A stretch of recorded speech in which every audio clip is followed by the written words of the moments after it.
손가락 밟으면 이렇게 된다니까. 혀내 미는 것도 마찬가지예요. 요게 이제 개방교합. 갑자기 이렇게 됐다.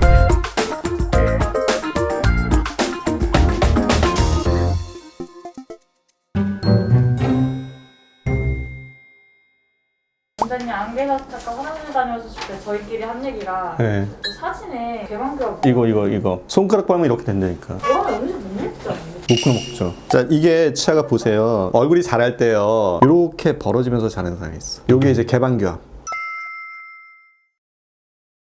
대표적인 게 뼈가 앞으로 나와서 벌어지는 거. 지금 이제 엑스레이만 보면은요, 아래턱이 자랄 때 이렇게 자라는 사람도 있고 밑으로 이렇게 떨어지면서 자라는 사람도 있어요. 이렇게 떨어지면서 자라면 이렇게 회전이 된다고요. 그러면 앞이 열리지. 그런 골격적인 게 있어. 그다음에 뼈는 괜찮은데 손가락을 많이 빨거나 혀를 많이 내밀거나 그런 게 있으면 앞이 벌어지죠. 손가락을 이렇게 빨게 되면요, 여기가 앞니가 이렇게 들리면서 위아래가 이렇게 뜨게 되죠. 그런 습관도 있어. 혀 내미는 것도 마찬가지예요. 또 드물게는 이런 경우도 있어요. 목 뒤쪽에, 이 뒤쪽에 편도가 이렇게 있으면은 이렇게 코로 숨을 쉬어야 되는데 여기 뒤에 있는 편도가 너무 커. 그럼 일로 바람이 잘 안 가요. 저항이 심해. 그러면 입을 벌리게 된다고. 입으로는 숨쉬기가 코보다 잘 들어가요. 그러면은 입으로 숨쉬게 되니까 혀가 또 위치가 좀 낮아져. 그러면서 아래가 이렇게 열리지. 그래서 뒤쪽에 편도가 너무 심하게 큰 아이들도 앞으로 개방교합이 발생할 수가 있어요.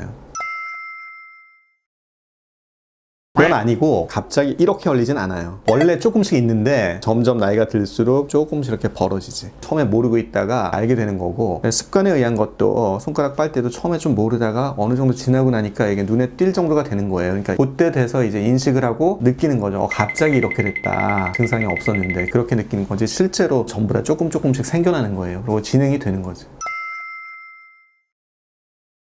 자, 이분 보면은 앞에 개방교합이잖아요. 앞이 열렸어요. 끊어먹질 못해요. 그러면 여기를 스크를 써가지고 이렇게 올리죠. 위로 올리게 되면 아래치아가 이렇게 교정을 하면서 이렇게 닫히는, 이런 방향으로 교정을 하게 되는 거죠. 골격적으로 벌어지는 경우는 이렇게 교정을 하는 게 좋고, 이런 거는 교정 기간이 좀 오래 걸리긴 하고, 그 다음에 습관에 의해서 된 경우 있잖아요. 그런 경우는 조금 더 기간도 좀 짧고 쉽게 갈 수 있고, 그리고 발치는 치아 각도에 따라서는 이런 경우는 발치를 안 해도 될 수도 있고요. 결과에 따라서. 근데 개방교합이 있으면서 치아가 뻗은 경우도 있죠. 이런 경우는 다치면서 치아도 뒤로 넣어야 되니까 뒤에 발치를 해야 되는 경우도 있고, 그거는 검사 결과에 따라서 달라집니다.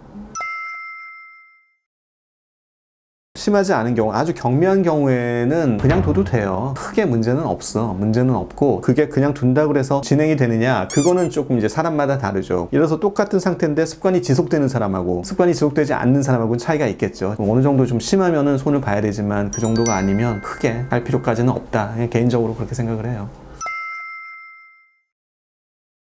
심한 분은 교정을 하는 게 좋죠. 일단 개방교합의 문제가 앞니 끊어먹지 못하죠. 발음 불편하겠죠. 발음이 새는 발음이 나고, 그 다음에 입이 좀 벌어지거든. 개방교합이 있으면 입으로 숨쉬게 되지. 입으로 숨쉬면 침이 마르잖아. 근데 침이 말라가지고 침이 제 역할을 못하면 세균이 활동성이 강해져요. 그래서 입냄새가 좀 많이 날 수 있어. 그 다음에 음식물 찌꺼기를 닦아내지 못해서 치아 구석구석에 조금씩 붙어 있어요.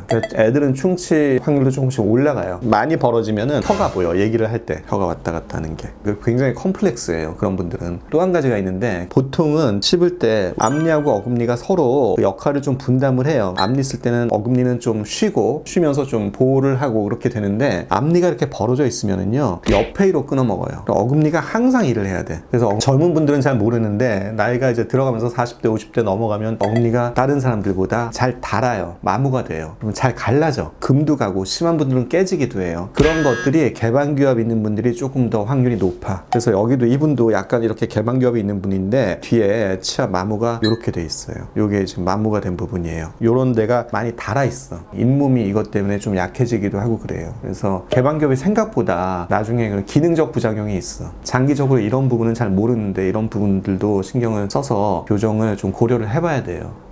그래서 개방교합이 있으신 분들은 아주 경미한 경우는 상관없는데, 어느 정도 개방교합이 있으면 나중에 치아가 마모되고 나이가 들어서 그런 부분들이 있어요. 그래서 좋은 교정이 찾으셔서 개방교합 치료하시면 생활이 훨씬 나아지고 보기도 좋고 또 입 모양도 또 좋아지고 그렇게 됩니다.